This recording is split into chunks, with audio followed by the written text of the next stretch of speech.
வானொலியில் நீங்கள் கேட்டு ரசித்த தென்கட்சி கோ சுவாமிநாதன் ஐயா அவர்களின் கதைகள். ஒரு காட்டுல ஒரு முனிவர் இருந்தார். ஒரு நாள் அவரை தேடிட்டு 4 பேர் வந்தாங்க.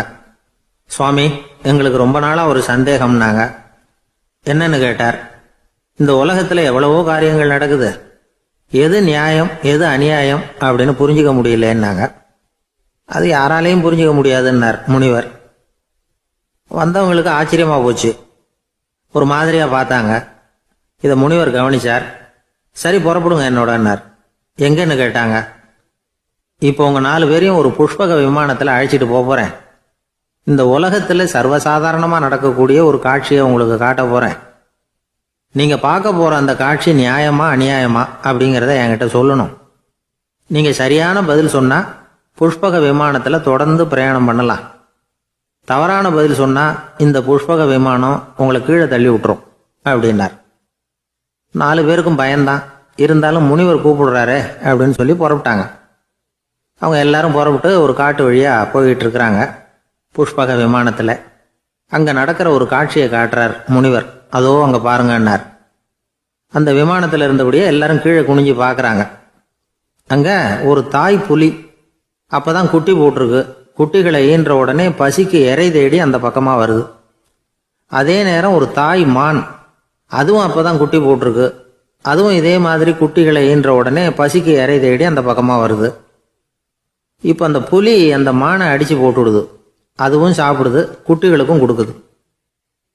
இப்போ அந்த புலி குட்டிகள் முகத்துல மகிழ்ச்சி, தாயை இழந்த அந்த மான் குட்டிகள் முகத்துல துக்கம்.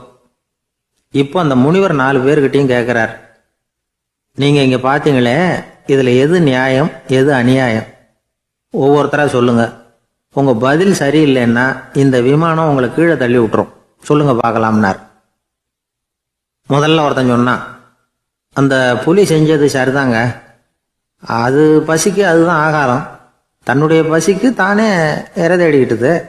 அதுல என்ன தப்பு? அவ்வளவுதான். அதனால புலி செஞ்சது நியாயம்தான் அப்படின்னா.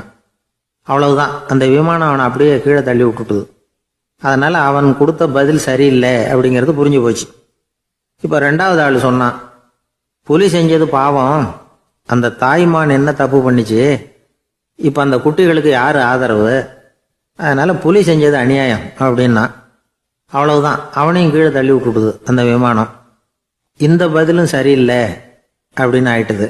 இப்ப 3வது ஆள் வந்தான். முதல்ல 2 பேர் கீழே விழுந்ததை பார்த்துக்கிட்டு இருந்தான். அதனால அவன் சொன்னான், ரெண்டுமே நியாயம்தாங்க. புலி இறை தேடினதும் இயற்கை, அதுக்கு மான் இறையானதும் இயற்கை.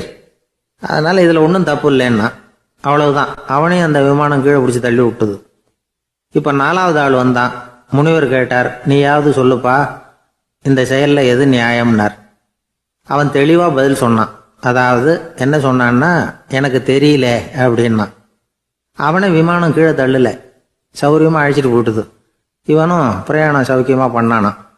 ஆக இதுதான் சரியான பதில்ங்கிறத முனிவர் உணர்த்தினார். இந்த கதையிலிருந்து நாம புரிஞ்சுக்க வேண்டியது என்னன்னா, இந்த உலகத்துல எவ்வளவோ காரியங்கள் நடக்குது. அதெல்லாம் ஏன் அப்படி நடக்குதுங்கிறதுக்கு எப்பேற்பட்ட பண்டிதராலும் பதில் சொல்ல முடியாது.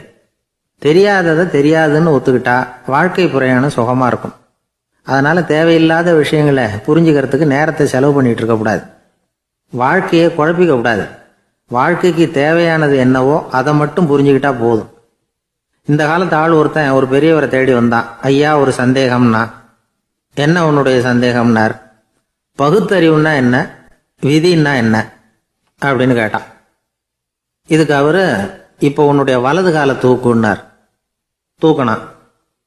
சரி, இப்போ உன்னுடைய வலது காலை கீழே இறக்காம உன்னுடைய இடது காலையும் தூக்குன்னார். தூக்கினான். பொத்துன்னு கீழே விழுந்துட்டான். பெரியவர் சொன்னார், உன்னால ஒரு காலை தூக்க முடிஞ்சுது, அதுதான் பகுத்தறிவு. 2 கால்களையும் ஒரே சமயத்துல தூக்குனா அடிபடும், அப்படிங்கிறது தான் விதி அப்படின்னு விளக்கம் கொடுத்தார். இவன் தன்னுடைய விதியை நொந்துகிட்டே இடுப்பை பிடிச்சுக்கிட்டு அங்கிருந்து நடந்து போயிட்டான். கடற்கரை ஓரமா ஒரு பெரியவர் கையால மணலை கீறிக்கிட்டே உட்காந்துருக்கிறார். என்னத்தையும் தேடிட்டு இருக்கிறது மாதிரி தெரிஞ்சது. மெதுவா கிட்டத்துல போய், என்னத்தை தேடிட்டு இருக்கிறீங்க அப்படின்னு கேட்டோம். அவரு சாவகாசமா நிமிர்ந்து பார்த்து, நிம்மதியை தேடிட்டு இருக்கிறேன்னார். நாங்க ஒரு மாதிரி ஆயிட்டோம். இருந்தாலும் சமாளிச்சுக்கிட்டு, சார், மணல்ல கிழிஞ்சல் தான் கிடைக்கும், நிம்மதி கிடைக்காது அப்படின்னோம். சரி, இன்னைக்கு வசமா நம்ம கிட்ட ஒரு ஆள் மாட்டிக்கிட்டார் அப்படின்னு நினைச்சு அவர் பக்கமா போய் உட்காந்துக்கிட்டு கதை சொல்ல ஆரம்பிச்சிட்டோம். ஒரு பெரிய மன்னர் இருந்தார். அவருக்கு எல்லா வசதியும் இருந்தது. இருந்தாலும் ஒரே ஒரு குறை. அது என்னன்னா நிம்மதி இல்லைங்கிற குறை. அரண்மனையில தினமும் கலை நிகழ்ச்சி, நாட்டியம் எல்லாம் நடந்துகிட்டு தான் இருந்தது. இருந்தாலும் நிம்மதி இல்லை. சரி, நிம்மதி எங்க கிடைக்கும் அப்படின்னு தேட ஆரம்பிச்சார். உடனே அதுக்கான முயற்சிகள்ல தீவிரமா இறங்கினார். நாட்டுல உள்ள தத்துவ மேதைகளை எல்லாம் கூப்பிட்டுட்டு வர சொன்னார். எல்லாரும் வந்து சேர்ந்தாங்க. அவங்கள பார்த்து நிம்மதி எங்க இருக்குது அப்படின்னு விசாரிச்சார். அவங்களுக்கு அது தெரிஞ்சா ஏன் இப்படி ராஜா முன்னாடி வந்து நின்றுட்டு இருக்க போறாங்க? ராஜாவோட கேள்விக்கு ஒவ்வொருத்தரும் ஒவ்வொரு மாதிரி விளக்கம் கொடுக்க ஆரம்பிச்சிட்டாங்க. எந்த பதிலும் ராஜாவுக்கு திருப்தி அளிக்கக்கூடிய அளவுக்கு இல்லை.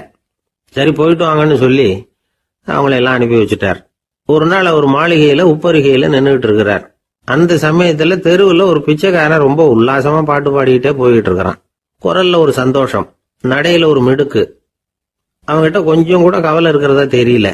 உடனே ராஜா அதை பார்த்தார். ஏவலாளிகளை வந்து கைதட்டி கூப்பிட்டார். உடனே ஓடி போய் அந்த பிச்சைக்காரனை இங்க அழைச்சிட்டு வாங்கன்னு உத்தரவு போட்டார். இவங்க உடனே ஓடி போய் அவனை கூப்பிட்டாங்க. அரண்மனைக்கு வாழ்ந்தாங்க. அவன் வரல. அரண்மனைக்கு உள்ள அடி எடுத்து வைக்க மாட்டேன்னு சொல்லிவிட்டான். ராஜா கிட்ட வந்து விஷயத்தை சொன்னாங்க. அவருக்கு ரொம்ப ஆச்சரியம், இப்படி ஒரு ஆள் இருக்கிறானா அப்படின்னு. சரி, அவன் என்னதான் சொல்றான் அப்படின்னு விசாரிச்சார். இவங்க மறுபடியும் தெருவுக்கு போய் கேட்டாங்க. என்ன பார்க்கணும்னா ராஜா விருப்பப்பட்டாருன்னா அவரை வேணும்னா இங்க வர சொல்லுங்க அப்படின்னு சொல்லிவிட்டான். அதை வந்து ராஜா கிட்ட சொன்னாங்க. அவருக்கு கோபம் வரல. இவ்வளவு சுதந்திர உணர்வோடு இருக்கிறவன் சாதாரண ஆளா இருக்க முடியாது அப்படின்னு நினைச்சார். உடனே கிடுகிடுன்னு இறங்கி தெருவுக்கு வந்தார். பிச்சைக்காரங்கிட்ட போனார். நீ கவலைப்படாம சந்தோஷமா பாடிட்டு போறியே, அது எப்படி முடியுது உன்னால அப்படின்னு கேட்டார். ஏன் அப்படி கேக்குறீங்கன்னா அவன், அதுக்கு இல்ல, எனக்கு அரண்மனையில எவ்வளவோ சுகபோகங்கள்லாம் இருக்கு, இருந்தாலும் நிம்மதி இல்ல. இது ஏன்னு எனக்கு தெரியல. இந்த தேசத்துல உள்ள அறிஞர்களை எல்லாம் கூப்பிட்டு கேட்டு பார்த்துட்டேன், அவங்களுக்கும் தெரியல. உன்னை கேட்டா தெரியும்னு நினைச்சேன், அதனாலதான் சந்திக்கிறதுக்கு ஆசைப்பட்டேன். ஆனா நீ வரமாட்டேன்னுட்டியே அப்படின்னார். பிச்சைக்காரன் கடகடன்னு சிரிக்க ஆரம்பிச்சுட்டான். மகிழ்ச்சிக்கும் உங்களுக்கும் தடையா இருக்கிறது இந்த மாளிகை தான். இதை விட்டுட்டு வெளியில வந்துட்டா நிம்மதி தேடிட்டு வந்துரும்னா. நான் அரசன், எனக்குன்னு கடமைகள் இருக்கு, அதையெல்லாம் விட்டுட்டு எப்படி வர முடியும்னார் ராஜா. ரெண்டும் ஒரே நேரத்துல கிடைக்கணுங்கிறது முடியாத காரியம். உங்க சுகபோகத்துக்கு விலையாதான் உங்க நிம்மதியை கொடுத்துக்கிட்டு இருக்கிறீங்க. என்ன பாருங்க, என்கிட்ட எதுவும் இல்லை, அதனால எதுவும் போயிடுமோங்கிற பயமும் இல்லை, நிம்மதியா இருக்கிறேன் அப்படின்னா அவன். ராஜா உடனே சந்தோஷப்பட்டு தன்னுடைய மேலங்கியை எடுத்து அவனுக்கு பரிசா கொடுத்தாராம். அவன் சிரிச்சுக்கிட்டே அதை வாங்க மாட்டேன்னு விட்டானான். இதை நீங்க எனக்கு கொடுக்கறதுனால எந்த பயனும் இல்லை, அதே நேரத்துல அதை வாங்கிக்கிட்டேன்னா அடுத்த வினாடியிலிருந்து அதை எப்படி காப்பாத்துறதுங்கிற கவலை எனக்கு வந்து சேர்ந்துடும், அப்புறம் தூக்கம் வராது, நிம்மதி போயிடும் அப்படின்னானா. சொல்லிவிட்டு அவன் பாட்டுக்கு சந்தோஷமா பாடிக்கிட்டே போயிட்டான். நிம்மதி எங்க இருக்குங்கிறதையும் ராஜா தெரிஞ்சுக்கிட்டார். அந்த இடத்துக்கு தன்னால போக முடியாதுங்கிறதையும் அவர் புரிஞ்சுக்கிட்டார். இப்படி இந்த கதைய அந்த கடற்கரையில மணலை கீறிக்கிட்டே உட்கார்ந்துருந்தார அந்த பெரியவர்கிட்ட சொல்லி முடிச்சோம். அவர் முகத்துல ஒரு தெளிவு தெரிஞ்சது. எங்களை நிமிர்ந்து பார்த்தார். ரொம்ப நன்றிங்க, இப்ப எனக்கு தெரிஞ்சு போச்சு, நிம்மதி வேணும்னா அதுக்கு என்ன பண்ணணும்னு இப்ப நல்லா புரிஞ்சுக்கிட்டேன் அப்படின்னார். என்ன புரிஞ்சுக்கிட்டீங்கன்னு கேட்டோம். இனிமே இந்த பக்கம் வந்தா உங்க கண்ணுல படாத இடமா பார்த்து உட்காரணும்னு புரிஞ்சுக்கிட்டேன் அப்படின்னார். ஒரு ஊர்ல ஒரு குரு இருந்தார், ஜென் குரு. அவரை தேடிட்டு ஒரு மன்னர் வந்தார். வந்தவர் ஜப்பான் மன்னர். தோட்டக்கலையை பத்தி தெரிஞ்சுட்டு போறதுக்காக அவர் வந்தார். எப்படி தோட்டம் அமைக்கிறது அப்படிங்கிறத பத்தி அந்த குரு விவரமா சொல்லி கொடுத்தாரு. ஒரு நாள் 2 நாள் இல்ல, 3 வருஷம் கத்து கொடுத்தார். அதுக்கப்புறம் சொன்னார், நான் கத்து கொடுத்துட்டேன், இனிமே நீங்க போகலாம், போய் தோட்டம் அமைக்கலாம், அதுதான் உங்களுக்கு பரிசை. தோட்டம் அமைச்ச பிறகு சொல்லி அனுப்புங்க, நான் வந்து பார்க்கறேன். நீங்க இங்க என்னவெல்லாம் கத்துக்கிட்டீங்களோ அதையெல்லாம் அங்க செயல்முறையில செஞ்சு காட்டுங்க அப்படின்னு சொல்லி அனுப்பி வச்சார். மன்னர் போனார். அரண்மனைக்கு பக்கத்திலேயே ஒரு பெரிய தோட்டத்தை உண்டு பண்ணினார். அழகான மரங்களையும் செடிகளையும் உருவாக்கினாரு. கிட்டத்தட்ட 1000 தோட்டக்காரர்களை பயன்படுத்தி 3 வருஷங்கள் முயற்சி பண்ணி அந்த அழகான தோட்டத்தை உருவாக்கினார். குரு கிட்ட இருந்து செய்தி வந்தது, நாளைக்கு வந்து தோட்டத்தை பார்க்கறேன் அப்படின்னு. மன்னர் உடனே சுறுசுறுப்பாயிட்டார். முதல் நாளே தோட்டத்தை சுத்தப்படுத்தினார். ராத்திரி பூரா யாரும் தூங்கல. எல்லாருக்கும் தோட்டத்தை ஒழுங்குபடுத்துற வேலை. அது அந்தந்த இடத்துல ஒழுங்கா இருக்குதா அப்படின்னு சரி பார்த்தாங்க. ஒரு தவறும் இல்லாத வகையில் அதை ஒழுங்குபடுத்தினாங்க. மறுநாள் குரு வந்தார், தோட்டத்தை பார்த்தார். அவருக்கு கோபம் வந்துட்டுது. மன்னருக்கு ஆச்சரியம், எப்பவும் சிரிச்சுக்கிட்டே இருக்கிறவர் இப்ப இப்படி இருக்கிறாரே அப்படின்னு. மெதுவா குரு கிட்ட போய் எல்லாம் சரியா தானே இருக்குது அப்படின்னார். எல்லாம் சரிதான், ஆனாலும் எங்கே அந்த பொன்னிற காற்று அப்படின்னார். உதிர்ந்த இலைகள், பொன் மஞ்சள் நிற இலைகள் காற்றில் அப்படி புரண்டு ஓடுவதை நான் பார்க்க முடியவில்லையே அப்படின்னாராம். அது இல்லாம இந்த தோட்டம் உயிரோட்டம் உள்ளதா இருக்காது, இதுல பாடல் இல்லை, ஆடல் இல்லை, அதெல்லாம் இல்லாம இந்த தோட்டம் ரொம்பவும் செயற்கையா தெரியுதேன்னாராம். மன்னர் இப்பதான் யோசனை பண்ணார். கீழே கிடந்த காஞ்சி போன இலைகள் மட்டும் இல்ல, மரத்துல இருந்த காஞ்சி போன இலைகளையும் அப்புறப்படுத்தி சுத்தமா வச்சிருக்கிறார். இறப்பும் வாழ்க்கையினுடைய ஒரு பகுதி தான். மரணம்ங்கிறது வாழ்க்கைக்கு எதிரானது அல்ல, அதை நிரப்பும் ஒரு பகுதி தான் அது. மரணம் இல்லையில் வாழ்க்கையே இல்லை அப்படிங்கிறது பெரியவங்க கருத்து. இப்ப அந்த தோட்டம் அழகா தான் இருக்குது, இருந்தாலும் அது ஒரு ஓவியம் மாதிரி உயிர் இல்லாமல் இருக்கு. குரு ஒரு வாளியை கையில எடுத்துக்கிட்டார், தோட்டத்தை விட்டு வெளியில போனார். ஏற்கனவே வீசி எறிந்த அந்த சருகுகளை எல்லாம் அள்ளி கொண்டுகிட்டு வந்தார். உள்ள எல்லா இடங்கள்லயும் அதை வீசினார். உடனே காத்து அந்த காய்ந்த சருகுகளையும் பழுத்த இலைகளையும் அசைக்க ஆரம்பிச்சுட்டுது. இப்போ அங்க சலசல சத்தம், சங்கீதம், இலைகளின் நடனம், ஓவியம் மாதிரி இருந்த அந்த தோட்டத்துக்கு இப்போ உயிர் வந்துட்டுது. இதுதான் அந்த பொன்னான காற்று அப்படின்னாராம் குரு. மன்னருக்கு புரிஞ்சுது. மிகப்பெரிய ஜென் கேள்வி ஒன்று உண்டு. உம்மான் அப்படிங்கிற ஒரு பெரிய குருவை பார்த்து துறவி ஒருத்தர் கேட்டாராம், இலைகள் எல்லாம் கீழே விழுந்து மரங்கள் மொட்டையாக இருக்கும் பொழுது என்ன நடக்கும்? இதுதான் கேள்வி. இதுக்கு உம்மான் சொன்ன பதில் பொன்னான காற்று, தி கோல்டன் விண்ட் அப்படின்னாராம். இதுக்கு என்ன விளக்கம்னா, உன்னுடைய எண்ணங்கள் எல்லாம் உன்னுடைய மனசிலிருந்து கீழே விழுந்து உனது உள்ளுணர்வானது மொட்டையாக நிற்கும் நிலைதான் அது. உனது வேர்களின் அருகில் காற்று வீசுகிறது. எல்லா எண்ணங்களும் உன்னிலிருந்து வெகு தூரத்துக்கு புரண்டு கொண்டே சென்று விடுகிறது. நீ அவற்றை கடந்து விட்டால் நீ அவைகளுக்கெல்லாம் மேலெழுந்து கீழே பார்ப்பவனைப் போல நிற்க ஆரம்பித்து விடுவாய். அதுதான் தியானம் என்பது அப்படின்னு சொல்றாங்க. தியானம்ங்கிறது எண்ணத்துக்கு எதிரானதில்லை, தியானம்ங்கிறது எண்ணங்களை கடந்து செல்வதுதான். அதுக்கப்புறம் நாம பொன்னிற காற்றுல ஆட ஆரம்பிச்சிருவோம். இதுதான் பெரியவர்கள் சொல்றது. என்கிட்ட ஒருத்தர் தோட்டம் அமைக்கணும்னு யோசனை கேட்டு வந்தார். எல்லாம் சொல்லி கொடுத்தேன். செடிகள்லாம் செழிப்பா வளரணும்னா வேர் காயாம பார்த்துக்குங்க, தினமும் தண்ணி விடுங்க அப்படின்னு சொல்லி அனுப்பி வச்சேன். ஒரு மாசம் கழிச்சு ஒரு தோட்டத்தை பார்க்கறதுக்காக போனேன். போய் பார்த்தா எல்லா செடியும் வாடி கிடக்குது. என்னங்க இப்படி பண்ணிவிட்டீங்கன்னு. நீங்க சொன்னபடிதான் செஞ்சேன்னார். என்ன செஞ்சீங்கன்னு கேட்டேன். வேர் காயாம பார்த்துக்க சொன்னீங்க, தினமும் ஒரு தடவை எல்லா செடியையும் ஒவ்வொன்றா பிடுங்கி பார்த்து வேர் காயாம இருக்கா அப்படின்னு பார்த்துட்டு அதுக்கப்புறம் தண்ணி பாய்ச்சனே, அவ்வளவுதான் அப்படின்னார். ஒரு வயசான பாட்டியும் தாத்தாவும் ஒரு பூங்காவில் உட்காந்து பேசிக்கிட்டு இருக்கிறாங்க. அவங்களுக்கு கல்யாணம் ஆகி 53 வருஷம் ஆச்சு. பிள்ளைங்கள்லாம் படிச்சு பெரிய பெரிய வேலையில் இருக்கிறாங்க. பேரன் பேத்திகளும் நல்ல நிலைமையில இருக்கிறாங்க. இந்த தாத்தாவும் பாட்டியும் சிரிச்சு பேசிக்கிட்டு இருந்ததை ஒரு பெரியவர் பார்த்தார். அவருக்கு ஆச்சரியமா இருந்தது. இந்த வயசுலயும் இவ்வளவு அந்யோன்யமா இவங்க பேசிக்கிட்டு இருக்கிறாங்களே அப்படின்னு நினைச்சார். சரி, நேரிலேயே கேட்டுருவோமே அப்படின்னு நினைச்சுக்கிட்டு கிட்ட போனார். உங்க மன வாழ்க்கையின் வெற்றிக்கான ரகசியம் என்ன அப்படின்னு கேட்டார். இதை கேட்டதும் அந்த தாத்தா சிரிச்சுக்கிட்டே பாட்டியை பார்த்தாராம். அதுக்கப்புறம் சொன்னாராம், நான் இந்த அம்மாவை கல்யாணம் பண்ணிட்டதுக்கும் எங்களுடைய இல்வாழ்க்கை இவ்வளவு நாளா பலம் குறையாம மகிழ்ச்சியா இருக்கிறதுக்கும் காரணம் ஒண்ணுதான். அது என்ன காரணம்னா, எங்களுக்கு இடையில பொதுவா நிறைய குறைகள் உண்டு, அதுதான் காரணம் அப்படின்னாராம். அவர் சொல்றது சரிதான் அப்படிங்கிறது மாதிரியே அந்த பாட்டியும் அவரை நிமிர்ந்து பார்த்தாங்களாம். இந்த பெரியவர் மறுபடியும் அந்த பாட்டியை பார்த்து அதே கேள்வியை கேட்டிருக்கார். உங்களுடைய நீண்டகால மன வாழ்க்கைக்கு கிடைச்ச வெற்றி எதனாலேன்னு சொல்ல முடியுமா அப்படின்னு கேட்டாராம். அவங்களும் சிரிச்சுக்கிட்டே பதில் சொன்னாங்களாம். என்ன பதில் தெரியுமா? சில பேரை நாம குறிப்பிட்ட பண்புகளுக்காக நேசிக்கிறோம், வேற சிலரை நாம அந்த பண்புகள் இல்லாத குறைகளுக்காகவே விரும்பி பழகிறோம் இல்லையா அப்படின்னு கேட்டுட்டு தலையை குனிஞ்சுக்கிட்டாங்களாம் அந்த பாட்டியம்மா. அவங்க அப்படி சொன்னதை கேட்டதும் இவருக்கு புதுசா ஞானம் பிறந்தது மாதிரி இருந்துதான். இதுதான் மனம் நிறைந்த மன வாழ்க்கை அப்படிங்கிறார் சுவாமி சின்மயானந்தர். பண்புகளை எப்படி நேசிக்க முடியுதோ அதே மாதிரி பண்புகள் இல்லாத குறைகளையும் நேசிக்க முடியும். மனசுதான் காரணம். ஒரு மேல்நாட்டு தம்பதி, அவங்களும் தாத்தா பாட்டி தான். அவங்க 2 பேரும் ஒரு பூங்காவில் உட்காந்து சிரிச்சு பேசிக்கிட்டு இருக்கிறாங்க. அதை ஒருத்தர் பார்த்தார். அவருக்கு ஆச்சரியம், இவ்வளவு காலம் ஆகி இந்த வயசுலயும் இப்படி அன்பா பேசிக்கிட்டு இருக்கிறாங்களே அப்படிங்கிற ஆச்சரியம். கிட்ட நெருங்கி போனாரு. கேட்டார், ஏன் தாத்தா உங்களுக்கு கல்யாணம் ஆகி எவ்வளவு வருஷம் ஆச்சுன்னார். 55 வருஷம் ஆச்சுன்னாராம் அவரு. இன்னமும் இவ்வளவு சந்தோஷமா இருக்கிறீங்களே, அதுக்கு என்ன காரணம்னு கேட்டிருக்கார். அதுக்கு என்ன காரணம்னா, இதுவரைக்கும் எங்களுக்குள்ள சண்டையே வந்ததில்லை அப்படின்னாராம். அது எப்படி முடியும்னு கேட்டிருக்கார் இவர் ஆச்சரியமா.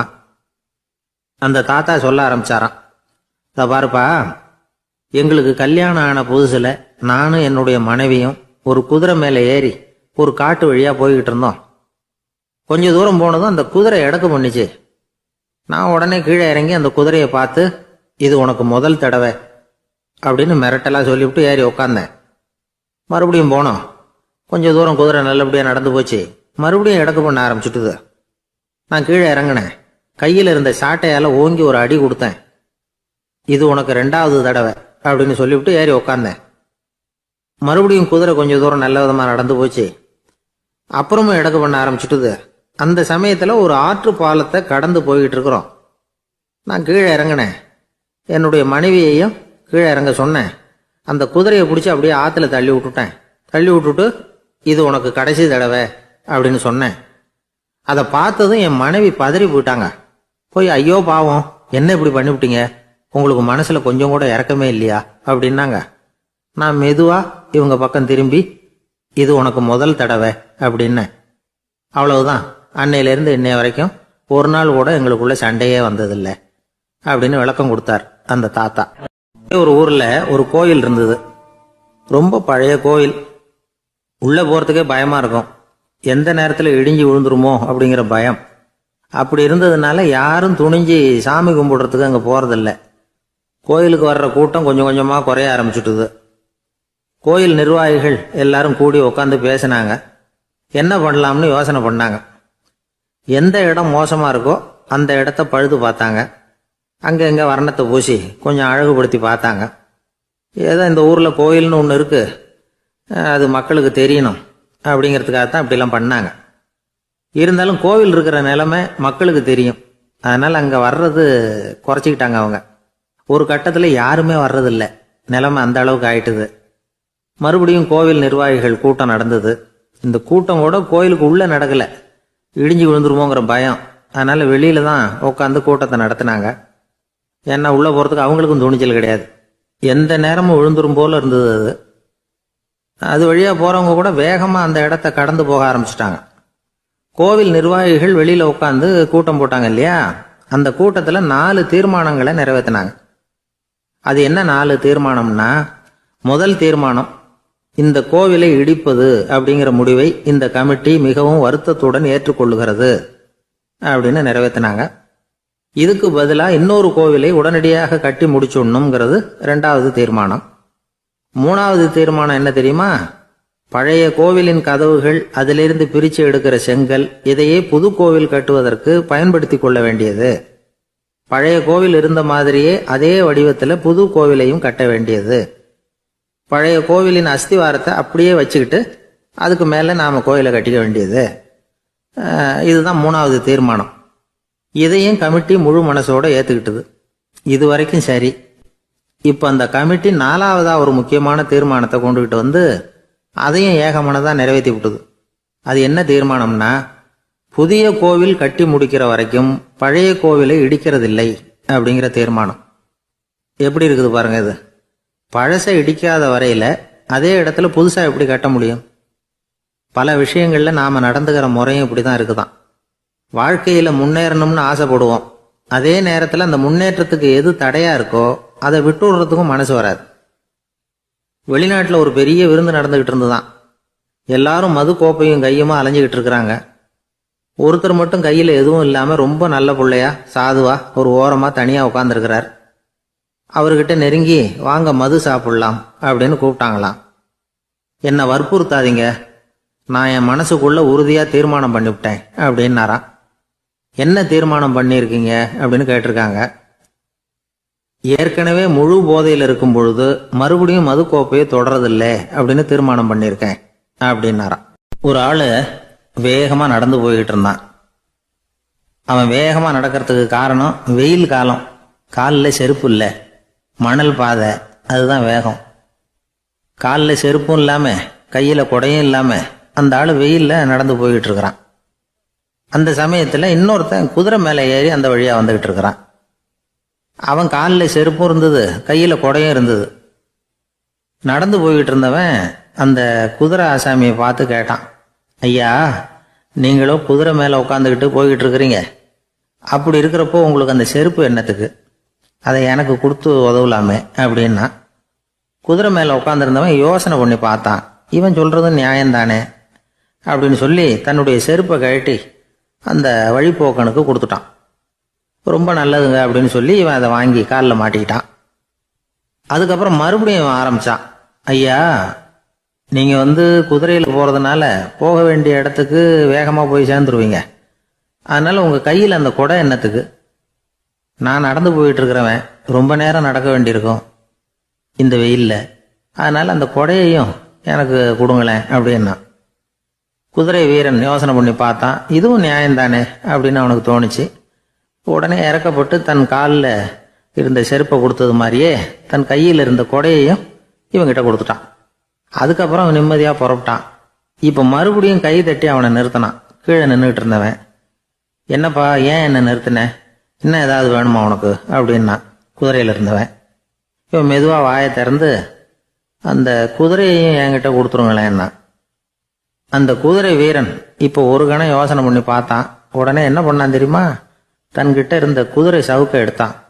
குதிரை சவுக்கால அந்த ஆளை வாங்குவாங்கன்னு வீசி தள்ளிவிட்டான். இவ்வளவு சவுக்கடியும் வாங்கிக்கிட்டு இந்த ஆள் என்ன பண்ணான் தெரியுமா? சிரிக்கிறான். அடி வாங்கிட்டு யாராவது சிரிப்பாங்களா? குதிரை வீரனுக்கு ஒன்றும் புரியல.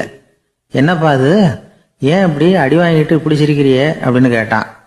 இப்போ அந்த வழிப்போக்கன் சொல்கிறான், ஐயா, நான் இப்படி சிரிக்கிறதுக்கு காரணம் இருக்கு. இப்படி குதிரை கேட்டு உங்ககிட்ட அடி வாங்கலைன்னு வச்சுக்கோங்க, என் உயிர் உள்ள வரைக்கும் மனசில் ஒரு தவிப்பு இருந்துக்கிட்டே இருக்கும். செருப்பையும் கொடையையும் கேட்ட உடனே கொடுத்தவன் குதிரையையும் கேட்டிருந்தா கொடுத்துருப்பானோ அப்படிங்கிற பேராசையில் ஏங்கிக்கிட்டே இருந்திருப்பேன். இப்போ உங்ககிட்ட அடி வாங்கின பிறகு என்னுடைய அந்த சந்தேகம் தீர்ந்து போச்சு. என்னுடைய ஆசைக்கு எல்லை எது அப்படிங்கிறத எனக்கு புரிஞ்சுட்டுது அப்படின்னு சொல்லிவிட்டு அவன் நடக்க ஆரம்பிச்சிட்டானான். ஆசைக்கும் எல்லை உண்டு அப்படிங்கிறத விளக்கறதுக்காக வாரியார் சுவாமிகள் சொல்கிற கதை இது. இந்த காலத்துலேயும் ஒருத்தன் அது மாதிரி கொடை செருப்போட குதிரையில் போய்கிட்டு இருந்தான். எதிரில் நடந்து வந்தவன், ஐயா, உங்கள் கொடையை எனக்கு கொடுங்களேன்னு கேட்டான். உடனே அவன் குதிரையிலேருந்து கீழே குதிச்சு அவனை சாட்டையால் அடிக்க ஆரம்பிச்சிட்டான். இன்னொருத்தர் அந்த வழியாக வந்தவர் இதை பார்த்தார். ஏன்பா, அவன் கேட்டான், உன்னால் முடியலன்னா இல்லைன்னு சொல்லிட வேண்டியது தானே, அதுக்காக ஏன் இப்படி அவனை போட்டு அடிக்கிறேன்னு கேட்டார். உங்களுக்கு விவரம் புரியாது சார், காலம் ரொம்ப கெட்டு போச்சு. கேட்டதை கொடுத்தேன்னு வச்சுக்கோங்க, இந்த குதிரையே என்னோடது, அவன் திருடிக்கிட்டு போகிறான் அப்படின்னு என் பேரில் புகார் கொடுக்க ஆரம்பிச்சிருவான் சார் அப்படின்னா. அது எப்படி அவ்வளோ உறுதியாக சொல்கிறேன்னு கேட்டார் அவர். ஏற்கனவே அது மாதிரி ஒருத்தன் பேரில் புகார் கொடுத்துட்டு தான் இந்த குதிரையை நான் தள்ளிட்டு வந்துக்கிட்டு இருக்கிறேன் அப்படின்னார். ஒரு சன்னியாசி, அவர் ஒரு நாள் ஒரு கனவு கண்டாராம். அந்த கனவில் அவர் சொர்க்கத்துக்கு போகிறார். அங்கே ஒரு பெரிய திருவிழா நடந்துக்கிட்டு இருக்குது. எங்கே பார்த்தாலும் அலங்கார வளைவுகள், வண்ணமயமான விளக்குகள், பாதைகள் பூரா மலர்கள், எல்லா கட்டடங்களும் ஒளிமயம். அவ்வளவு கோலாகலமாக பிரம்மாண்டமாக அந்த திருவிழா நடந்துக்கிட்டு இருக்குது. அது என்ன திருவிழாங்கிறது இந்த சன்னியாசிக்கு புரியல. அங்கே எதிரில் வந்துக்கிட்டு இருந்த ஒருத்தரை நிறுத்தி, என்ன விசேஷம் இங்கே அப்படின்னு விசாரிச்சாராம். உனக்கு தெரியாத விஷயம், இன்னைக்கு இறைவனுக்கு பிறந்த நாள், அதை தான் எல்லாரும் சேர்ந்து கொண்டாடுறோம். இதுக்காக பிரம்மாண்டமான ஊர்வலம் ஒன்று வரப்போகுது. இறைவனே அந்த ஊர்வலத்தில் கலந்துக்கிறார் அப்படின்னார் அவர். உடனே அந்த சன்னியாசி ஒரு மரத்து நிழலில் ஒதுங்கி நின்றுக்கிட்டார். ஊர்வலம் வந்துக்கிட்டு இருக்குது. முதல்ல ஒரு குதிரை வந்துக்கிட்டு இருக்கு. அது மேலே ஒருத்தர் உட்காந்துருக்கிறார். அவருக்கு பின்னாடி நிறைய பேர் கூட்டமாக வந்துக்கிட்டு இருக்கிறாங்க. இவ்வளவு கூட்டம் இவர் பின்னாடி வருதே, யார் இவர் அப்படின்னு கேட்டார். ஒரு மதத்தின் பேரை சொல்லி, இவர் அந்த மதத்தின் தலைவர், அவரை பின்பற்றுகிற மக்கள் கூட்டம் பின்னாடி வந்துக்கிட்டு இருக்குது அப்படின்னு விவரம் சொல்லியிருக்கிறாங்க. இவங்களுக்கு அடுத்தபடியாக இன்னொரு குதிரையில் ஒருத்தர் வந்துக்கிட்டு இருக்கிறார். அவருக்கு பின்னாடி ஏகப்பட்ட கூட்டம். இவர் யாருங்க அப்படின்னு கேட்டிருக்கார் சன்னியாசி. அங்கே இருக்கிறவங்க விவரம் சொல்லியிருக்கிறாங்க. இன்னொரு மதத்தின் பெயரை சொல்லி, இவர் அந்த மதத்தினுடைய தலைவர், அவர் வழியை பின்பற்றுகிறவர்கள் அவர் பின்னாடி கூட்டமாக வந்துக்கிட்டு இருக்கிறாங்க அப்படின்ட்டு இருக்காங்க. இப்படி ஒவ்வொருத்தராக குதிரை மேலே வந்துக்கிட்டே இருக்கிறாங்க. அவங்கள பின்பற்றியும் ஒவ்வொரு கூட்டம் வந்துக்கிட்டே இருக்குது. அந்த பெரிய ஊர்வலம் அது பாட்டுக்கு போய்கிட்டு இருக்குது. கடைசியாக அது முடிஞ்சது ரொம்ப நேரம் கழித்து. அதுக்கப்புறம் கொஞ்சம் நேரம் கழித்து ஒரு வயசான ஆள் குதிரை மேலே வந்துக்கிட்டு இருக்கிறார். ஆனால் அவருக்கு பின்னாடி யாருமே இல்லை. அவர் பரிதாபமாக தனியாக வந்துக்கிட்டு இருக்கிறார். அவர் அந்த ஊர்வலத்தை சேர்ந்தவரா இல்லையாங்கிறதே தெரியல. இவர் யார், இவர் ஏன் இப்படி தனியாக வந்துக்கிட்டு இருக்கிறார் அப்படின்னு கேட்டிருக்கார் அந்த சன்னியாசி. என்னது இப்படி கேட்குறீங்க? இவர் தான் கடவுள். இவருக்காக தான் இன்னைக்கு இந்த ஊர்வலமே நடக்குது. இவருக்கு தான் இன்னைக்கு பிறந்த நாள். முன்னாடி போகிற ஊர்வலம் பூரா இவருடைய பிறந்த நாளை கொண்டாடுறதுக்காக தான் அப்படின்ட்டுருக்காங்க. இதை கேட்டதும் அந்த சன்னியாசிக்கு திடுக்குன்னு தூக்கி போட்டிருக்கு. இது வரைக்கும் கனவு கண்டுகிட்டு இருந்தவர் முடிச்சுக்கிட்டார். அதுக்கப்புறம் தான் யோசித்து பார்த்துருக்கார். உண்மைதான், மக்கள் எல்லாரும் வந்து பக்தி மார்க்கத்தில் போகிறதா நினச்சிக்கிட்டு பாதம் மாறி போயிட்டு இருக்கிறாங்க. கடவுளை பின்பற்றுவதாக நினைக்கிறாங்க பக்தர்கள். ஆனால் கடவுளுக்கு பின்னாடி யாருமே இல்லை. இன்னமும் இயல்பாக இதை பற்றி யோசித்து பார்த்தா உண்மைக்கு பின்னாடி தான் நான் போய்கிட்டு இருக்கேன் அப்படின்னு நிறைய பேர் சொல்கிறாங்க. ஆனால் அந்த உண்மை வந்து அனாதையாக போய்கிட்டு இருக்குது. அப்படி ஆயிட்டுது உலகம். இந்த காலத்துலேயும் ஒரு ஊர்வலம். ஒரு பெரிய மனுஷருக்கு பிறந்த நாள் விழா. அவர் குதிரை மேலே ஏறி முன்னாடி போயிட்டு இருக்கிறார். அவருக்கு பின்னாடி ஒரு 100 பேர் தொண்டர்கள் அவங்க பாட்டுக்கு போகிறாங்க. எல்லாம் பணம் கொடுத்து ஏற்பாடு பண்ணவங்க. எல்லாம் பணம் வாங்கிட்டு முன்னாடி போயிட்டுருக்குறாங்க. கொஞ்சம் தூரம் நடந்ததும் கால் வலிக்க ஆரம்பிச்சுட்டுது. ஒவ்வொருத்தரும் அப்படியே ஒதுங்க ஆரம்பிச்சிட்டாங்க. அதான் முன்னாடியே பணம் கிடச்சிட்டுதே, இனிமேல் ஒதுங்கினா என்னன்னு ஒதுங்கிட்டாங்க. ஒரு கட்டத்தில் குதிரையில் போகிறவர் தற்செயலாக திரும்பி பார்க்குறாரு. பின்னாடி யாருமே இல்லை. எல்லாரும் ஓடி போயிட்டாங்க. ஒரே ஒரு ஆள் மட்டும் ரொம்ப விசுவாசமாக பின்னாடி நடந்து வந்துக்கிட்டு இருந்தான். ஏன்ப்பா நீ மட்டும் வந்துக்கிட்டு இருக்கிறியே, நீ வீட்டுக்கு போகலையான்னு கேட்டிருக்காரு அவர். நீங்கள் அந்த குதிரையையும் அதுக்குள்ள வாடகை பணத்தையும் கொடுத்துட்டீங்கன்னா நானும் போயிடுவேன் அப்படின்னு நானாம் இந்த ஆள். ஒரு ஊரில் ஒரு பெரியவர் இருந்தார். ஒரு நாள் அவரை தேடி ஒருத்தர் வந்தார். ஐயா, நான் கடவுளை பரிபூர்ணமாக நம்புகிறேன் அப்படின்னார். சரி, அந்த நம்பிக்கை உனக்கு எப்படி வந்ததுன்னு கேட்டார் இவர். அவர் சொல்ல ஆரம்பித்தார். ஐயா, எனக்கு கல்யாணம் ஆகி 10 வருஷம் ஆச்சு. ஆனாலும் குழந்தை பாக்கியம் இல்லை. அதுக்கு என்ன காரணமாக இருக்கும்னு நான் யோசனை பண்ணிகிட்டு இருந்தப்போ நண்பர் ஒருத்தர் ஒரு ஆலோசனை சொன்னார். உனக்கு மதப்பற்று இல்லை, எந்த கடவுளையுமே நம்ப மாட்டேங்கிற, அதுதான் காரணம். கடவுளை நம்பு, உனக்கு குழந்தை பாக்கியம் கிடைக்கும் அப்படின்னார். அவர் அப்படி சொன்னாரே தவிர எனக்கு சந்தேகம்தான். இருந்தாலும் அவர் சொன்னபடியும் நடந்து தான் பார்ப்போமே அப்படின்னு முடிவு பண்ணேன். கடவுளை நம்ப ஆரம்பித்தேன். அந்த வருஷமே அழகான ஆண் குழந்தை பிறந்தது. எல்லாம் இறைவன் அருள் அப்படின்னார். இவர் இப்படி சொன்னதை கேட்டதும் அந்த பெரியவர் சொன்னார். நீ சொல்றதெல்லாம் சரிதான். இருந்தாலும் இந்த காலத்தில் எந்த ஒரு காரியமாக இருந்தாலும் அதை சோதனை செஞ்சு பார்த்துட்டு தான் ஒரு முடிவுக்கு வந்து சேர முடியும். அறிவுபூர்வமான முடிவு அதுவாக தான் இருக்கும். அறிவியல் சோதனைகள் அப்படித்தான். ஒரு குறிப்பிட்ட விஷயத்தை பற்றி எத்தனை தடவை சோதனை பண்ணாலும் ஒரே முடிவு தான் கிடைக்கணும். அதுதான் சரியாக இருக்கும். அதனால் இப்போ மறுபடியும் ஒரு சோதனைன்னார். என்ன செய்யணும் அப்படின்னு கேட்டார் இவர். கடவுள்கிட்ட ஒரு பெண் குழந்தை வேணும்னு கேளு. முதல்ல ஆண் குழந்தையை கொடுத்தது மாதிரியே இப்போ ஒரு பெண் குழந்தையையும் கொடுக்குறாரா பார்க்கலாம் அப்படின்னார். சரின்னு சொல்லி இவர் அதே மாதிரி முயற்சி பண்ணினார். அதுக்கப்புறம் அவர் இந்த பெரியவர்கிட்ட வரவே இல்லை. கொஞ்ச காலம் கழித்து இவரே அவரை தேடிக்கிட்டு போய் கதவை தட்டினார். அவர் கதவை திறந்தார். என்ன ஆச்சு, கடவுள் கண் திறந்தாரா அப்படின்னு கேட்டார். அவர், அந்த சமாச்சாரம்லாம் நமக்கு வேணாம் சார். முதல் தடவை அது ஏதோ தற்செயலாக ஏற்பட்ட ஒரு சாதகம். இப்போ நீங்கள் 2வது தடவை சொன்ன பிறகு தினமும் கடவுளை வேண்டிக்கிட்டு தான் இருக்கிறேன், ஒன்றும் நடக்கலை அப்படின்னார் ரொம்ப விரக்தியா. ஒரே ஒரு தோல்வியில் உங்கள் நம்பிக்கையெல்லாம் பறந்து போயிடுது பார்த்தீங்களா அப்படின்னார் அந்த பெரியவர். எல்லாம் நல்ல விதமாக நடக்கிற வரைக்கும் நம்பிக்கை, எதிர்பார்த்தது தோல்வியில் முடிஞ்சுட்டுதுன்னா அவநம்பிக்கை. மற்றவர்கள் பேரில் வைக்கிற நம்பிக்கை எந்த நேரத்திலையும் விவகாரமாகி விடக்கூடிய சாத்தியம் உண்டு. நாம் நம்பிக்கை வைக்க வேண்டியது நம்ம கிட்ட தான். நமக்குள்ள இருக்கிறார் கடவுள். எனவே நம்ம பேரில் நாம் வைக்கிற நம்பிக்கை தான் உண்மையான கடவுள் பக்தி. நிபந்தனையற்ற நம்பிக்கையாக அது இருக்கணும். எல்லாம் நல்லபடியாக நடந்துகிட்டு இருந்தா எந்த முட்டாளுக்கும் நம்பிக்கை வரத்தான் செய்யும் அப்படிங்கிறது ஒரு பெரியவர் கருத்து. தியானத்தின் மூலமாக தான் உனக்குள்ள ஆழமாக தோண்டுனா உன்னுடைய அடி ஆழத்தில் நம்பிக்கை வந்து அப்படி ஊற்றெடுக்கும், அதை பார்க்க முடியும் அப்படிங்கிறது பெரியவர்கள் சிந்தனை. ஒரு குழந்தை அப்பாவை பார்த்து என்னப்பா பண்ணுறேன்னு கேட்டுதான். பிரார்த்தனை பண்ணிட்டு இருக்கிறேன்னாராம் அப்பா. பிரார்த்தனை பண்ணுனா என்ன கிடைக்கும் அப்படின்னு கேட்டுதான் குழந்தை. எல்லாம் கிடைக்கும் அப்படின்னாராம் அப்பா. நீ வச்சிருக்கிறிய பேனா அது கூட கிடைக்குமான்னு கேட்டுதான் குழந்தை. கிடைக்குமேன்னு இருக்கார். அப்படின்னா அந்த பேனாவை என்கிட்ட கொடுத்துரு, நீ பிரார்த்தனை பண்ணி வேற பேனா வாங்கிக்கோ அப்படின்னு தான் அந்த குழந்தை. ஒரு ஊரில் ஒரு ஆள் இருந்தான், தையல் கடை வச்சிருந்தான். அவங்கிட்ட ஒருத்தன் ஒரு சட்டை துணி எடுத்து கொடுத்து தைக்க சொல்லியிருந்தான். வர்ற சனிக்கிழமை வா வந்து வாங்கிட்டு போ அப்படின்னு அவன் சொல்லியிருந்தான். அதே மாதிரி இவன் வந்தான். அவன் தச்சு வச்சிருந்த சட்டையை கொடுத்தான். இவன் வாங்கி அங்கேயே போட்டு பார்த்தான். கை நீளம் ஒன்றுக்கு ஒன்று வித்தியாசமாக இருந்தது. வலது கை இடது பக்கத்தை விட நீளம் குறைச்சலாக இருந்தது. அவன் முணுமுணுக்க ஆரம்பிச்சுட்டான். என்ன இது இப்படி தைச்சுட்டியேன்னு.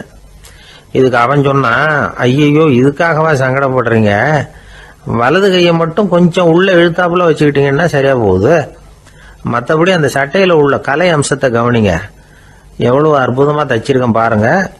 ஒரு சின்ன குறைய இப்படிலாம் பொருட்படுத்த வேண்டியதில்லை. நான் சொன்னது மாதிரி கையை கொஞ்சம் உள்ள இழுத்தது மாதிரி வச்சுக்கிட்டு நடந்து போங்க, ஜோரா இருக்கும் அப்படின்னா. அவனும் யோசிச்சு பார்த்தான். சரியான யோசனையாக தான் தோணுச்சு. கொஞ்சம் முயற்சி பண்ணி வலது கையை கொஞ்சம் உள்ள இழுத்து சட்டை சரியா இருக்கிறது மாதிரி பண்ணிட்டான். இப்போ மறுபடியும் ஒரு பிரச்சனை. வலது கையை உள்ள இழுத்த மாதிரி அப்படியே வச்சுக்கிட்டதும் முதுகு பக்கம் கொஞ்சம் துணி தளர்த்தியா தொங்குறது மாதிரி தெரிஞ்சது. என்ன இது, முதுகு பக்கம் துணி குவிஞ்சுட்டுதே தொங்குதே அப்படின்னா மறுபடியும், அடடா இதுக்காகவா கவலைப்படுறீங்க, உடம்ப அதுக்கு தகுந்த மாதிரி கொஞ்சம் வளைச்சிக்கிட்டா சரியா போடுது. இதுக்காக அந்த அழகான தையலை பிரிச்சு அதுல உள்ள கலை அம்சத்தை கெடுக்கிறதுக்கு என் மனசு இடம் தரல. எவ்வளவுக்கு தளர்த்தியா இருக்கோ அவ்வளவுக்கு கொஞ்சம் உடம்ப வளைச்சி அப்படி குனிஞ்சது மாதிரி போங்க போதும் அப்படின்னா. அதுவும் நல்ல யோசனையா தான் பட்டுது இவனுக்கு. சரின்னு சொல்லிவிட்டு புறப்பட்டான். தெருவில் இறங்கினான். கையை கொஞ்சம் உள்ள இழுத்தான். உடம்ப கொஞ்சம் முன்னால வளைச்சான். சட்டைக்கு தகுந்த மாதிரி உடம்ப பண்ணிட்டான். மெதுவா நடந்து போறான். இப்போ எதிரில் இன்னொருத்தன் வரான். இவனை பார்க்கறான். இவன் போட்டிருக்கிற சட்டையை பார்க்கறான். ஆஹா அற்புதம்ங்கிறான். சும்மா சொல்லக்கூடாது, ரொம்ப நல்லா இருக்கு நிச்சயமா. இது இந்த ஊர் மேல தெருவில் இருக்கிற ஒருத்தன் இருக்கானே, அவன் தைச்சதா தான் இருக்கணும் அப்படின்னா. இதை கேட்டதும் அவனுக்கு ஆச்சரியம். எப்படி அவ்வளவு கரெக்டா கண்டுபிடிச்சிங்க அப்படின்னு கேட்டிருக்கான். இதுக்கு அந்த வழிபோக்கன்னு சொன்னானா, அவன் ரொம்ப கெட்டிக்காரன். உங்களை மாதிரி உடம்பும் கையும் வளைஞ்சு போன ஒரு ஆசாமிக்கு அவனை தவிர வேற யாராலேயும் இவ்வளவு பொருத்தமான ஒரு சட்டையை தைக்க முடியாது அப்படின்னானா. பாருங்க, அவனுக்காக இவன் அனுசரிக்க போய் இவனோட நிலைமை எப்படி ஆயிடுது பாருங்க. இதே மாதிரி தான் சில சடங்குகளும் சம்பிரதாயங்களும் நம்மளை கோமாளி ஆக்கி விட்டுரும். எதுவா இருந்தாலும் அதுல அறிவுபூர்வமான அணுகுமுறை அவசியம். ஒரு நர்ஸ் அவசரமா ஓடி டாக்டர் கிட்ட சொல்லிச்சான், டாக்டர் ஒரு தப்பு நடந்து போச்சு, 10ஆம் நம்பர் பெட்ல இருக்கிற பேஷண்ட்டுக்கு காலில் ஆபரேஷன் பண்றதுக்கு பதிலாக கையில் ஆபரேஷன் பண்ணி விட்டீங்க. கை ஆபரேஷன் பண்ணிக்க வேண்டிய ஆள் 7ஆம் நம்பர் பெட்ல இருக்கார் அப்படின்னு தான். அதுக்கு ஒரு பதட்டப்படாம சொன்னாராம், பரவாயில்ல இவரை தூக்கி 7ஆம் நம்பர் பெட்ல போட்டுரு அப்படின்னு. தான் மட்டும் வாழ்ந்தா போதும் அப்படின்னு நினைக்கிறவங்க உண்டு. தானும் வாழணும் அடுத்தவங்களும் வாழணும் அப்படின்னு நினைக்கிறவங்களும் உண்டு. முதல்ல சொன்ன வகையை சேர்ந்த மனிதர்கள் எப்படி தெரியுமா, எப்படியாவது தான் மட்டும் வாழ்ந்தால் போதுங்கிற நினைப்பு தான் எப்பவும் அவங்களுக்கு இருக்கும். தங்களுடைய வளர்ச்சிக்கு எது தடையா இருந்தாலும் சரி, யார் தடையா இருந்தாலும் சரி, அதை அழிச்சுட்டு தான் மறுவேலை பார்ப்பாங்க. அவங்க எல்லாம் பாவ காரியங்களுக்கு தயங்குறதே இல்லை. அப்படிப்பட்ட வாழ்க்கை அவங்களுக்கே இடைஞ்சல அமைஞ்சு விடுறது உண்டு. அதை விளக்கறதுக்கு ஒரு கதையும் உண்டு. ஒரு ஊர்ல அப்படிப்பட்ட ஆள் ஒருத்தன் இருந்திருக்கான். நிறைய பாவங்களை செஞ்சவன். அதன் காரணமா நரகப்படுகொழியில விழுந்துட்டான். நரகப்படுகொழிங்கிறது ஒரு பெரிய கிணறு மாதிரி. ஏற்கனவே பாவம் செஞ்சவங்க நிறைய பேர் அதுல விழுந்து கிடக்குறாங்க. உள்ள ஏகப்பட்ட சத்தம், எல்லாம் அந்த பாவாத்மாக்கள் போடுற சத்தம். இப்போ விழுந்தானே இவனும் சத்தம் போட்டான். இவன் போடுற சத்தம் கொஞ்சம் அதிகமா கேட்டுது. இந்த கிணத்துக்கு பக்கத்துல புத்தர் உட்கார்ந்துருக்கிறார். அவர் காதுல இவன் போடுற சத்தம் விழுந்தது. உடனே அந்த கிணத்தடிக்கு போனார். குனிஞ்சு பார்த்தார். சாமி என்னை காப்பாத்துங்க அப்படின்னு கத்தனா இவன். புத்தர் அவனை கொஞ்சம் கவனிச்சு பார்த்தார். மனித சமுதாயத்துக்கு அவன் என்னென்ன கெடுதல் பண்ணியிருக்கிறாங்கிற விவரம்லாம் அவர் மனக்கண்ணில் தெரிஞ்சது. அவருக்கு எல்லாம் புரிஞ்சு போச்சு. இருந்தாலும் அவனை காப்பாத்துறதுக்கு ஏதாவது வழி உண்டா அப்படின்னு யோசிச்சார். அவன் தன்னுடைய வாழ்நாளில் ஏதாவது நல்லது செஞ்சிருக்கானா அப்படின்னு பார்த்தார். ஒரே ஒரு சமயம் அவன் தன்னுடைய காலடியில மிதிபட இருந்த சிலந்தியை மிதிக்காமல் தாண்டி போயிருக்கிறான். இந்த ஒரு காரியத்துக்காக அவனை கரையேற்ற முடியுமா அப்படின்னு நினைச்சார். அவ்வளவுதான். உடனே அவர் கையில ஒரு சிலந்தி உட்கார்ந்துதான். அதுகிட்ட இருந்து நூல் இழை வெளிவர ஆரம்பிச்சது. அந்த நூல் இழை கிணற்று ஆழம் வரைக்கும் அப்படியே நீண்டுகிட்டே போச்சான். புத்தர் பார்த்தார். இந்த நூலை பிடிச்சுக்கிட்டு மேலே ஏறி வா அப்படின்னார். என்னங்க சொல்றீங்க, இந்த சிலந்தி நூல் என்ன தாங்குமான்னு கத்தனான். எல்லாம் தாங்கும், அதை பிடிச்சிக்கிட்டு ஏறி வா அப்படின்னார். சந்தேகத்தோடவே அவன் அந்த நூல் இழைய பிடிச்சி இழுத்து பார்த்தான். ரொம்ப வலுவா இருந்தது. அவனுக்கு ஆச்சரியம். அதை பிடிச்சிக்கிட்டே மெதுவா மேல ஏறி வர ஆரம்பிச்சுட்டான். பாதி தூரம் ஏறி வந்திருப்பான். அப்போ அவன் காலுக்கு கீழே ஏதோ சத்தம். என்னன்னு குனிஞ்சு பார்க்கறான். கீழே கிடந்தவங்க சில பேரும் அந்த நூலை பிடிச்சி மேலே வந்துகிட்டு இருக்கிறாங்க. இவனுக்கு கோபம் வந்துட்டுது. தன்னுடைய இடுப்புல வச்சிருந்த கத்தியை எடுத்து தன்னுடைய காலுக்கு கீழே நூல் இழையை அப்படியே வெட்டி விட்டுட்டான். இனிமே நாம மட்டும்தான் மேலே ஏறி வந்துடணும் அப்படின்னு நினைச்சுக்கிட்டான். ஆனா நடந்தது என்ன தெரியுமா? மொத்த நூல் இழையும் அப்படியே அருந்து கீழே விழுந்துட்டுது. அவனும் பொத்துன்னு கீழே விழுந்துட்டான். மறுபடியும் கத்த ஆரம்பிச்சுட்டான். ஏற்கனவே அவன் செஞ்சிருந்த ஒரு சிறு கருணை அந்த நூல் இழைக்கு உறுதியை கொடுத்தது. இப்போ அவன் செஞ்ச பாவம் அந்த நூல் இழைய வலுவிழக்க செஞ்சுட்டுது. அடுத்தவங்களும் வாழணுங்கிற எண்ணம் அவனுக்கு இருந்திருந்தா இப்போ அவனும் கரையேறி வந்திருப்பான், மற்றவங்களும் சௌக்கியமா வந்து சேர்ந்திருப்பாங்க. அதனால நாமும் வாழணும், அடுத்தவங்களும் வாழணும் அப்படின்னு நினைக்கிறவன் வாழ்க்கையில சீக்கிரம் முன்னுக்கு வந்துடுவான். ஒருத்தன் ஒரு டாக்டர் கிட்ட போனான், மருந்து வாங்கினான். வாங்கி கொண்டாந்து பேசாம வச்சுட்டான், சாப்பிடல. அப்புறம் எதுக்காகப்பா போய் அவர்கிட்ட மருந்து வாங்கினேன் அப்படின்னு கேட்டாங்க. டாக்டர் வாழணும் இல்லையா, அதனாலதான் அப்படின்னா. அவர் கொடுத்த மருந்து நீ ஏன் சாப்பிடல அப்புறம் அப்படின்னு கேட்டாங்க. நான் வாழணும் இல்லையா, அதுக்காக தான் அப்படின்னா. ஒரு ஊர்ல ஒருத்தர் இருந்தார், ரொம்ப நல்லவர். யாருக்காவது ஏதாவது கொடுத்துக்கிட்டே இருப்பார், கொடையாளி. தினமும் யாராவது ஒருத்தருக்கு ஏதாவது கொடுக்கலன்னா அவருக்கு தூக்கம் வராது. அப்படி ஒரு பழக்கம். அது மட்டும் இல்லை, அவர் கொடுக்கறது அடுத்தவங்களுக்கு தெரியாது. அவ்வளவு ரகசியமா அதை கொடுப்பார். வலது கை கொடுக்கறது இடது கைக்கு தெரியக்கூடாதுன்னு சொல்லுவாங்கல்ல, அது மாதிரி அவர். ஒரு நாள் ராத்திரி அவர் ஏற்கனவே தயாரா கட்டி வச்சிருந்த பணம் முடிச்ச கையில எடுத்துக்கிட்டு வீட்டை விட்டு வெளியில வந்தார். தெருவில் இறங்கி நடந்தார். இன்னைக்கு யாருக்கு தர்மம் செய்யறது அப்படின்னு யோசனை பண்ணிட்டு இருட்டில் நடந்து வந்துகிட்டு இருக்கிறார். யாரோ ஒருத்தர் எதிரில் வர்றது மாதிரி தெரிஞ்சுது. உடனே அவர் கிட்ட போனார். தன்கிட்ட இருந்த பணம் முடிச்சு அவசரமா அவர் கையில திணிச்சுட்டு திரும்பி வந்துட்டார். அப்பாடா, ஒரு வழியா யாருக்கும் தெரியாம இன்னைக்கு தர்மம் பண்ணியாச்சு அப்படிங்கிற மகிழ்ச்சி, மன நிறைவு அவர் முகத்துல. நிம்மதியா தூங்கினார். அப்புறம் எழுந்திரிச்சார். மறுநாள் காலையில ஊரு பூரா ஒரே பேச்சு. என்ன பேச்சுன்னா, நேற்று ராத்திரி ஒரு திருடன் கையில யாரோ பணத்தை கொடுத்துட்டு போயிருக்கிறாங்க அப்படின்னு எல்லாரும் பேசிக்கிட்டு இருக்கிறாங்க. இதை கேள்விப்பட்டதும் அந்த பெரியவருக்கு ரொம்ப வருத்தமா போச்சு. அடடா, போயும் ஒரு திருடனுக்கா உதவி பண்ணியிருக்கிறோம், பிரயோஜனம் இல்லாம போட்டுதே அப்படின்னு நினைச்சார். சரி, இன்னைக்கும் யாருக்காவது உதவி பண்ணணும் அப்படின்னு முடிவு பண்ணினார். ராத்திரி நேரம் வந்தது. இவர் வழக்கம் போல தெருவில் இறங்கி நடந்தார். கையில பணம் முடிச்சு. எதிரில் ஒரு பெண் உருவம் மங்கலா தெரிஞ்சது. இவர் உடனே அந்த பெண் கிட்ட பணத்தை கொடுத்துட்டு திருப்தியா திரும்பி வந்துட்டார். மறுநாள் காலையில ஊர் பூரா என்ன பேசிக்கிட்டாங்க தெரியுமா? நேற்று ராத்திரி நெறி தவறி நடக்கிற ஒரு பெண்ணின் கையில யாரோ பணத்தை வச்சுட்டு போயிருக்கிறாங்க அப்படின்னு எல்லாரும் பேசிக்கிறாங்க. அடடா, இன்னைக்கும் தவறுதலா நடந்து போச்சு அப்படின்னு ஒரு வருத்தப்பட்டார்.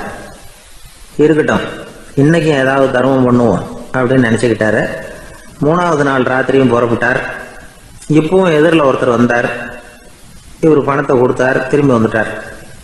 மறுநாள் மக்கள் என்ன பேசிக்கிட்டாங்கன்னா, நேற்று ராத்திரி ஒரு செல்வந்தர் கையில யாரோ பணத்தை கொடுத்துட்டு போயிருக்கிறாங்க அப்படின்னு பேசிக்கிட்டாங்களாம். அவருக்கு ரொம்ப வருத்தமா போட்டுது. என்ன இது, தினம் இப்படி ஆகிட்டு இருக்குதே அப்படின்னு நினைச்சுக்கிட்டே படுத்து தூங்கினார். அன்னைக்கு ராத்திரி ஒரு கனவு. அந்த கனவுல இறைவன் வந்து சொன்னாராம், இதை பாருப்பா, நீ கொடுத்த தர்மம் வீணா போயிடல. உன்கிட்ட பணம் வாங்கின அந்த திருடன் திருந்திட்டான், அந்த பொண்ணும் திருந்திட்டா, அந்த செல்வந்தனும் கொடையாளி ஆயிட்டான், எல்லாருக்கும் உதவி பண்ண ஆரம்பிச்சுட்டான் அப்படின்னு சொன்னாராம். இந்த கதையை சொன்னவர் யாருன்னா நபிகள் நாயகம். இதுல உள்ள கருத்து என்னன்னா, நல்ல மனசோட தர்மம் பண்ணுனா அது வீணா போறதில்லை. இன்னொரு கருத்து, தர்மம் வந்து தன்னை மட்டுமல்ல அடுத்தவங்களையும் தீமையிலிருந்து காப்பாற்றும். இதுதான் நாம புரிஞ்சுக்க வேண்டியது.